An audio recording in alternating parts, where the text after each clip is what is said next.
आप देख रहे हैं TNB।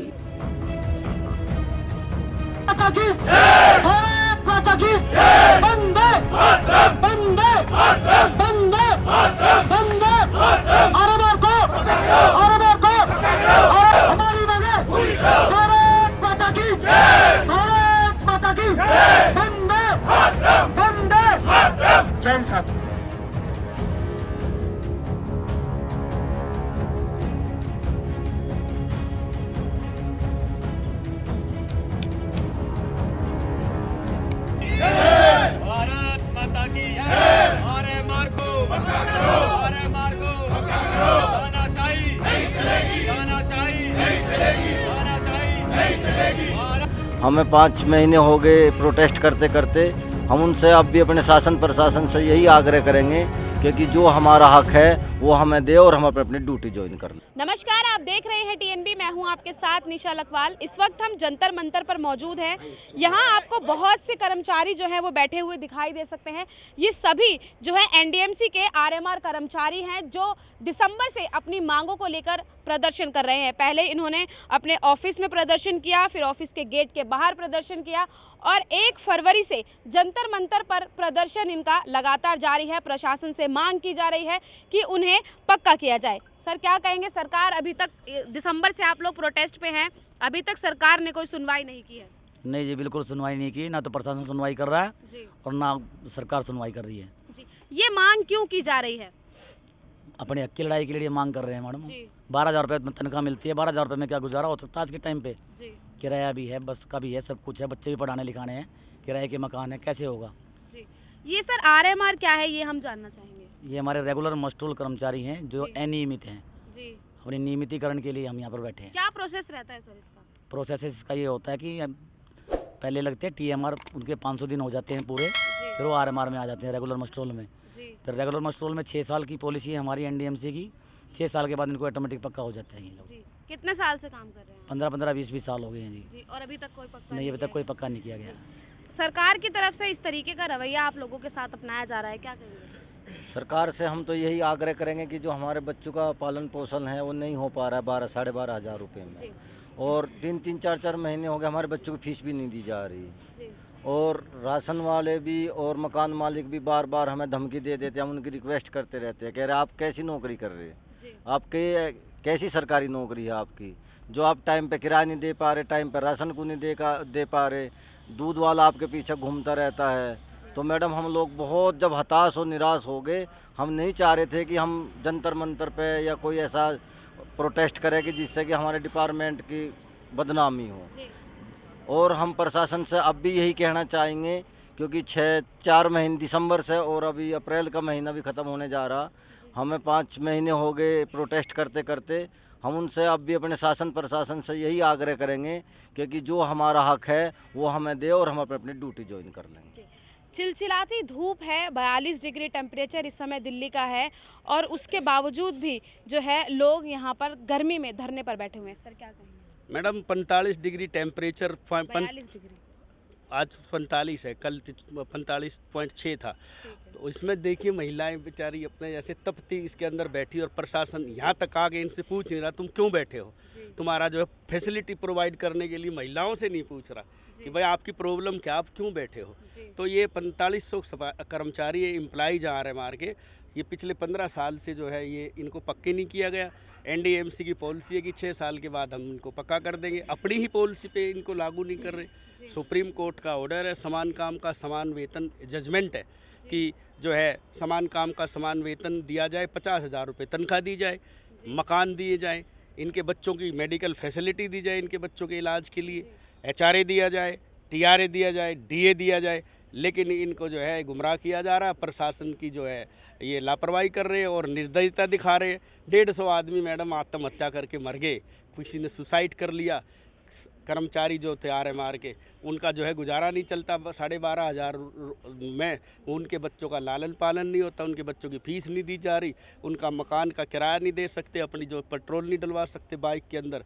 इनको हताहत किया जा रहा है, इनके साथ जो है इनका एक्सप्लॉयटेशन किया जा रहा है नगर पालिका परिषद द्वारा। मैडम जी, सरकार कोई ना कोई समाधान हमेशा जो है वो निकाल रही है कि किस तरीके से जनता को परेशानी ना हो, चाहे वो एमसीडी का एकीकरण ही क्यों ना हो।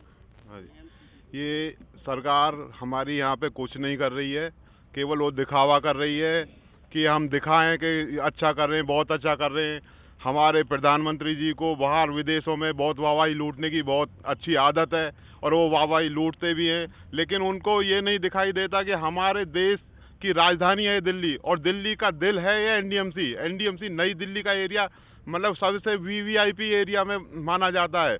और जब वीआईपी एरिया का कर्मचारी जब 12-13 हज़ार में नौकरी करता है तो उसमें क्या होगा, कोई कहाँ से आता है कि बच्चे बड़े हो रहे हैं। यहाँ पे 80% आदमियों की उम्र तो कम से कम 45 से ऊपर हो गई है। वो उसको क्या नौकरी मिलेगी, क्या वो करेगा। और उनके जब 45 साल से ऊपर की उम्र हो गई है तो बच्चे भी बड़े हो गए हैं, जैसे तैसे करके पढ़ाएं लिखाएं। अब उनकी शादी कहाँ से करें, कैसे करें। वो इस पढ़ाने लिखाने में ही इतना कर्जा हो चुका है कि उसको कर्जा पटाने की आज हमारी औकात नहीं है। हमारे कम से कम ये अंकल जी तो बता रहे थे 150 आदमी, लेकिन पहले 4500 आदमी थे, लेकिन आज हमारे आदमी 4000 भी नहीं रहे हैं। 500-600 आदमी कम से कम मर चुके हैं। और हर कोई ऐसा शुभ सप्ताह होगा जिसमें हमारे किसी अनहोनी घटना की खबर नहीं आती हो। हर हफ्ते कोई ना कोई खबर आती है कि आज हमारा ये भाई हमें छोड़ के चला गया है, लेकिन प्रशासन कोई नहीं सुन रहा, कोई कुछ नहीं सुन रहा। और 12-13 हज़ार में हम कहाँ से गुजारा करें। अब अपने बच्चे पालें, घर का खर्चा चलाएं, किराया दें, भाड़ा दें, शादी करें, उनकी क्या करें बताओ। वो कोई हमारी नहीं सुन रहा है। तो सब, और मैं आपके चैनल को भी धन्यवाद देना चाहता हूं कि आपने हमारी यहाँ आके सुनी है, तो और आप भी हमारी आवाज़ उठाएं, तो इसमें आपकी बड़ी बड़ी मेहरबानी होगी।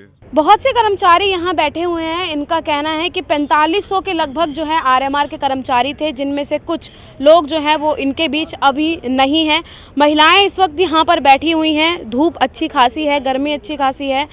घर को संभालने के बाद अब यहाँ धरना दिया जा रहा है अपनी हक के लिए, अपनी मांगों के लिए। क्या कहेंगे? मैं तो यही कहूँगी, मुझे 20 साल हो गए करते हुए, अब मैं बुढ़ी हो गई हूँ और इसके बारे में मेरे लिए सुनवाई की जाए। मेरे भाइयों के लिए जो ओल्ड हो गए उनके लिए भी, उनकी वजह से ही चाहे हमें पक्का कर दीजिए, किसी तरह से भी हम लोगों को पक्का कीजिए। सरकार नहीं सुन रही है, क्या कहेंगे? अब ये तो प्रशासन को भी और सरकार को भी हमारी मांग के बारे में सोचना चाहिए जी। तो इसके बारे में वो सोचे तो अच्छा रहेगा। हमारी तो यही रिक्वेस्ट है, उनसे मांग है। जी। अंकल क्या नाम है आपका? सुखबीर। कितने साल से काम कर रहे हैं? 15-16 साल हो गई। 15-16 साल से काम कर रहे हैं। यहाँ पर बैठे हैं आप इतनी धूप में, सरकार क्यों नहीं सुन रही है आपकी? सर अब क्या कह सकते हैं, इस सरकार सुन रही। हम तो बड़ी काफ़ी मेहनत से कर रहे हैं, बड़े बड़े बच्चे हो गए। अब 12,000 रुपये में हमारा कुछ नहीं गुजारा नहीं हो रहा। हम ऐसा जी करता है बहन जो आत्महत्या कर लें, क्या करें। बेटी जवान हो रही है, बेटे जवान हो रहे हैं। एक बड़ी लड़की की शादी करी है, 5 लाख रुपए कर्जा हो गया। अब मेरी सारी तनख्वाह ब्याज में जाती है। बताओ मैं कैसे रोटी खाऊं, क्या करूं। मेरी मजबूरी बहुत है, मजबूर में यहाँ बैठे हैं। अपना थोड़ा बहुत काम भी करते हैं, यहाँ भी बैठते हैं, लेकिन सरकार नहीं सुन रही है। तो क्या सरकार अगर सुन ले, ऐसा क्या कुछ आपकी तरफ से जो है वो किया जाए? हम तो बहुत धन्यवाद देंगे सर, सरकार हमारी सुन लेगी तो। अब मेहनत से काम करेंगे, लगन से करेंगे।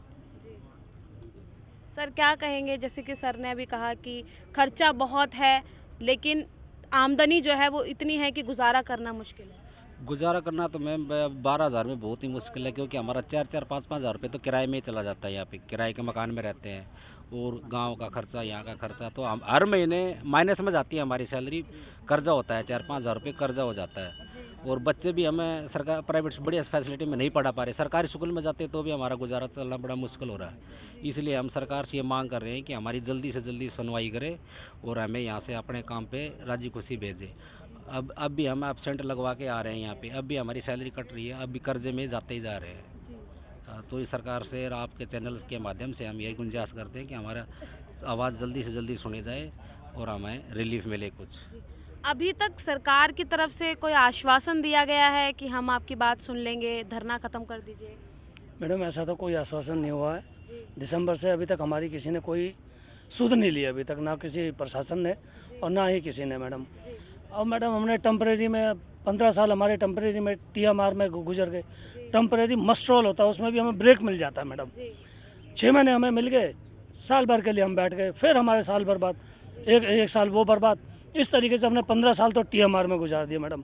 फिर इनका प्रोसीजर पहले था, इनका प्रोसीजर था 5 साल बाद RMR के बाद, रेगुलर मस्ट्रॉल के बाद हम आपको 5 साल में पक्का कर देंगे। ये इनका अपना तो 5 साल के बाद इन्होंने फिर 6 साल का कर दिया मैडम। 6 साल के बाद भी मैडम अब हमें 8 साल पूरे हो गए, 9 साल 6 महीने हमें हो गए और अभी तक मैडम इन्होंने 9 साल के इनके जो इनका प्रोसीजर था उसके भी ओवर हो गया मैडम। उसके बाद भी ये नहीं कर रहे हैं। पता नहीं मैडम क्या सोच रखा है, क्या क्यों नहीं कर रहे हैं, क्या ऐसी बात है। ना हमें प्रशासन से कुछ, कोई हमें प्रशासन से भी कुछ ऐसा नहीं मिल रहा कि भाई चलो किसी तरीके से कोई बात का पता लगे कि भाई यूँ इसलिए नहीं कर रहे या प्रशासन मना कर दे हम नहीं करेंगे, तो किसी बात का हमारी कोई सुध ही नहीं ली मैडम। मतलब साफ तौर पर नहीं कहा जा रहा है, बीच में लटका दिया जा रहा है। बीच में ही लटके, जी जी जी जी। तो वो ऐसा कुछ भी हमें आश्वासन नहीं दिया मैडम। हम तो इसलिए यहाँ बैठे हुए हैं अपने पेट के लिए, अपने बच्चों के लिए, अपनी रोजी के लिए मैडम बैठे हुए हैं धूप में, तपती हुई धूप में। प्रशासन ने हमारा अभी तक कोई भी कुछ हमारा हाल नहीं लिया अभी तक। दिसंबर से आप लोग प्रोटेस्ट कर रहे हैं, प्रशासन नहीं सुन रहा है, तो आगे और क्या कुछ जो है रहने वाला है कि जिससे प्रशासन की नींद खुले और आप लोगों की सुनवाई करें? सबसे पहले तो मैडम आपको और आपके चैनल को मैं बहुत धन्यवाद देना चाहता हूं कि आप यहाँ पर आए, आपने हमारी आवाज़ को उठाया। यहाँ जितने भी लोग बैठे हैं सब गरीब वर्ग हैं, सब 12-15 हज़ार में काम करने वाले हैं। चैनल को धन्यवाद मैं इसलिए देना चाहता हूँ क्योंकि अभी तक जितने भी न्यूज़ चैनल हैं, चाहे नेशनल हो चाहे यूट्यूबर हो या जो भी हैं, आज को उनको सिर्फ एक मुद्दा चाहिए, हिंदू मुस्लिम, हिंदुस्तान पाकिस्तान। लेकिन आपने यहाँ की आवाज़ उठाई हमारे काम की, हम लोगों की मजबूरी की, हम लोगों के जिस तरीके से हम लोग बैठे हैं। आप रोज़ आएंगे यहाँ पर देखोगे लगभग 42-43 डिग्री इस टाइम टेम्परेचर है, यहाँ बैठे हैं। जो आपने सवाल किया कि आगे क्या रहेगा आपका, दिसंबर से आप लोग बैठे हैं, मैं आपको बता दूं कि यहाँ पर जितने भी लोग हैं सब इतने परेशान हैं, बहुत ज़्यादा परेशान है। क्योंकि आधे दिन की तो ऐसी उम्र निकल चुकी है जो रिटायर, अगर ये आज भी परमानेंट करेंगे तो हो सकता है 1 महीने बाद ही रिटायर हो जाएँ। इतनी उम्र हो चुकी है, लोगों के बाल उड़ चुके हैं, लोग मतलब बच्चे भी इतने बड़े बड़े हो चुके हैं कि उनकी शादी करने के लिए उनको पैसे नहीं है आज की डेट में, जैसा भैया ने बताया। तो प्रशासन को बिल्कुल भी समझ में नहीं आ रही है। NDMC अपने आप में ऑटोनोमस बॉडी है, उसके बाद ये चाहें तो आज लिखित में दे दे। और 4 अगस्त 2020 को ये काउंसिल में पास कर चुके हैं, जिसमें केजरीवाल साहब और कादियान साहब जो MLA हैं और चारों मेंबर, चेयरमैन साहब, ये सारे लोग इस काउंसिल में थे। उसके बाद भी ये पता नहीं क्यों इस बार डिले करते आ रहे हैं। इन्होंने बोला कि फाइल आपके MHA में पहुंच चुकी है। MHA में पहुंची क्यों पहुंची? आज दिल्ली में 2 सरकारें हैं, केंद्र सरकार भी यहीं बैठती है और राज्य सरकार जो हमारी केजरीवाल साहब मुख्यमंत्री वो भी यहीं बैठते हैं। दोनों एक दूसरे के पाले में डाल देते हैं। केजरीवाल साहब कहते हैं कि केंद्र के हाथ में मामला है और केंद्र सरकार कहती है कि केजरीवाल साहब इसको करेंगे। और दोनों का अगर देखा जाए, मिश्रण करके देखा जाए तो ऑटोनोमस बॉडी NDMC में अपने आप खुद पावर है। वो चाहे तो 1 मिनट में जो प्रस्ताव पारित कर देगी वो हो जाएगा। तो क्यों, मतलब ऐसा क्यों हो रहा है कि नहीं आप लोगों का जो मांग है उसको पूरी की जा रही है? क्या कहीं से कोई ऊपर से कोई दबाव उन पे बनाया जा रहा है? मेरा तो अपनी जो समझ है, मेरा मामला ये है कि मैडम हम शायद राजनीति में फंसे हुए हैं। हम केजरीवाल साहब और मोदी साहब की राजनीति में हम फंसे हुए हैं, क्याड़े वाले। अगर यहाँ पे एक ही सरकार होती, या तो BJP होती या आम आदमी पार्टी होती, शायद हम हो जाते, या कांग्रेस, कोई भी होता।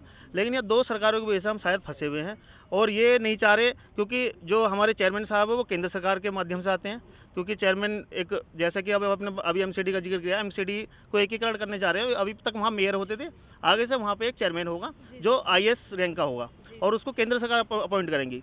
तो यहाँ पर अभी अपॉइंट जो करती है केंद्र सरकार करती है, लेकिन एक जो यहाँ के विधायक होते हैं वो यहाँ के मेंबर हैं, वो काउंसिल के अध्यक्ष भी होते हैं, और जो चेयरमैन साहब हैं वो केंद्र सरकार के द्वारा आते हैं यहाँ पर। तो मेरा मानना ये है कि हम शायद राजनीति की वजह से फंसे हुए हैं। और मैं आपसे रिक्वेस्ट करना चाहता हूँ कि आप इस बार, जो आपने मुझसे भी पूछा कि ऐसा क्यों नहीं हो पा रहा, आप परमानेंट क्यों नहीं हो पा रहे, तो मैं चाहता हूँ कि आप इस सवाल को चेयरमैन साहब से जाके, सेक्रेटरी मैम से जाके और काउंसिल के मेम्बरों से जाके और मैन आप मीनाक्षी लेखी मैम से जाके पूछें, जो यहाँ की सांसद हैं। NDMC के RMR कर्मचारी जंतर मंतर पर बैठे हैं और एक ही नारे के साथ कि हमें आश्वासन नहीं चाहिए, हमें हमारा हक चाहिए, हमें हमारी जो जॉब है उसमें पक्का कीजिए। क्योंकि इतनी आप भी देख सकते हैं कि कितनी गर्मी है और ऐसे में तपती धूप में यहाँ ज़मीन पर बैठ के अपना हक मांगना, वो भी प्रशासन से, कि जिस तरीके से, क्योंकि हमने भी देखा है कि जो लोग यहाँ पर बैठे हैं उन्होंने भी कहा है कि हमारा जो सैलरी प्रशासन की तरफ से दी जाती है उस सैलरी में हमारे परिवार का गुजारा करना जो है वो मुश्किल हो रहा है। और परिवार है, बच्चों की शादियां करनी है। एक अंकल जी हैं, वो काफ़ी बुज़ुर्ग थे, पिछले 15-16 सालों से जो है एनडीएमसी में अपनी सेवा दे रहे हैं, लेकिन उसके बावजूद भी घर चलाना मुश्किल है, कर्जे में हैं। तो ये जो जिस तरीके की चीज़ें आज यहाँ पर चल रही हैं, इतने समय से प्रदर्शन किया जा रहा है, सरकार की तरफ से सुनवाई नहीं की जा रही है और बोला यही जा रहा है कि आम आदमी पार्टी और बीजेपी के बीच में जो ये कर्मचारी हैं वो पिसते हुए नज़र आ रहे हैं। दोनों के बीच में, दोनों ही सरकारों के बीच में ये कर्मचारी जो हैं वो पिस रहे हैं और इनके हक को मारा जा रहा है, क्योंकि अभी भी आवाज़ यही उठाई जा रही है कि जो इनका जो हक है वो इन्हें दिया जाए। इस मुद्दे पर आप क्या राय रखते हैं, हमें कमेंट बॉक्स में ज़रूर बताइएगा। वीडियो सही लगे तो लाइक कीजिएगा और शेयर कीजिएगा। कैमरा पर्सन शुभम सिन्हा के साथ मैं निशा लखवाल, TNB न्यूज़, दिल्ली। हमारे ताज़ा अपडेट्स पाने के लिए चैनल को सब्सक्राइब करें, बेल आइकन प्रेस करें, वीडियो को लाइक और शेयर करना ना भूलें।